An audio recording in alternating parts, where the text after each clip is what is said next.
أحد أكبر الكذبات التسويقية المنتشرة بعالم البي سي هي الدي بي آي، على الرغم أنه هو الشيء اللي ما راح تستفاد منه أصلاً. بفيديو اليوم راح نتعلم كل شيء يخص الماوسات، المسكة، السنسور مال الماوس، وخدعة الدي بي آي وأكثر. السلام عليكم، وياكم محمود. تأخرت أنه أهنيكم بالعيد، كل عام وأنتم بألف خير، والله يعيد علينا وعليكم بالصحة والعافية. راح نبدأ بمسكة الماوس. أكو 3 مسكات معروفة ومنتشرة للماوس. بالم جريب، انه تكون ايدك كاملة نايمة على الماوس. فينجر تيب جريب، انه تكون ماسك الماوس باطراف اصابعك بس. الكلو جريب اللي نوعا ما دمج بين الفينجر تيب جريب والبالم جريب، وهي المفضلة عندي وعند اغلب لاعبين الشوتر. اسمها كلو بمعنى مخلب، لان ايدك تصير على شكل مخلب وتمسك الماوس. اي مسكة الافضل، ماكو مسكة افضل من الثانية، هي تفضيل شخصي، وايضا حسب حجم ايدك مقارنة بحجم الماوس.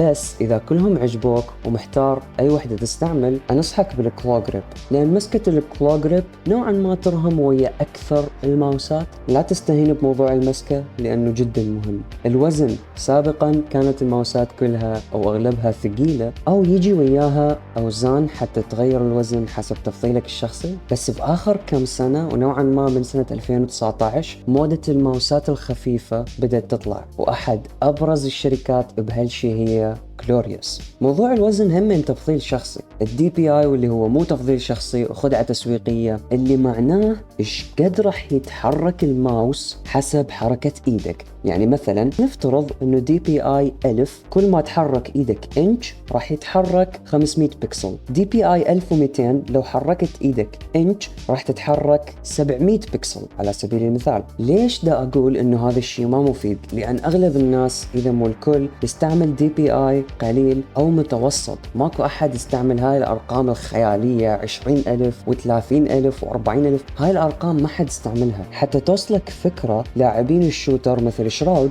يخلي الدي بي اي 400، نينجا على سبيل المثال يخلي الدي بي اي 800، واغلب لاعبين الشوتر المحترفين يخلون الدي بي اي جدا منخفض حتى يحصل على دقة، حتى يقدر يتحكم بالماوس، يصير الهيد شوت اسهل لما يكون الماوس الدي بي اي مالته قليل. سابقا كان الدي بي اي العالي يعني سنسر ممتاز، بس هاي القاعدة اندثرت وما تنطبق بهاي الايام. لا تفكر ولا تسأل اصلا عن الدي بي اي، لان بكل الاحوال ما راح توصل مرحلة انه الماوس بطيء عليك. عن نفسي حاليا حاطط الدي بي اي 600. طيب اذا ما نقدر نحكم على السنسر عن طريق الدي بي اي، شلون راح نحكم على السنسر؟ وهنا نجي الموضوع نوعا ما معقد، واللي هو السنسر. اذا تريد مختصر مفيد انه شلون تعرف هذا السنسر جيد او لا، اخذ من براند معروف مثل لوجيتك، جلوريوس، وبراند شوية قوي بالماوسات، وامورك ان شاء الله بالسليم. شوف له مراجعة قبل لا تشتريه حتى تطمن وخلاص. اما الجواب الطويل، فعندنا تقريبا 3 مواصفات مهمة موجودة بالسنسر. الدي بي اي اللي سولفنا عليه مسبقا، مثل ما قلت لكم انه الدي بي اي القليل مو معناها السنسر سيء، لكن الدي بي اي العالي معناها على الاغلب هذا السنسر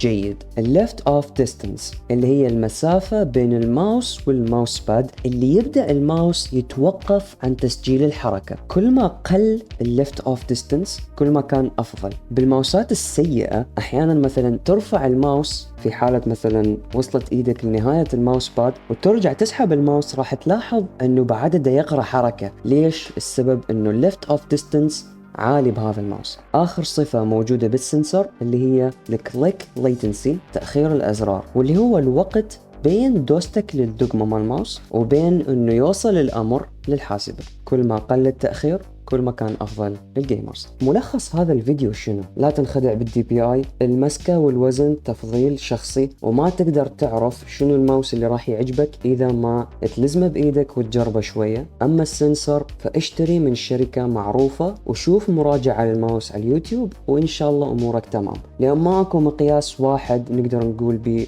أوكي هذا الماوس السنسر مالته قوي، هذا الماوس السنسر مالته سيء. فأفضل حل عندك إنه تشوف مراجعة قبل لا تشتري ماوس. إن شاء الله يكون الفيديو عجبكم. شكرا على دعمكم، نشوفكم بالفيديو الجاي.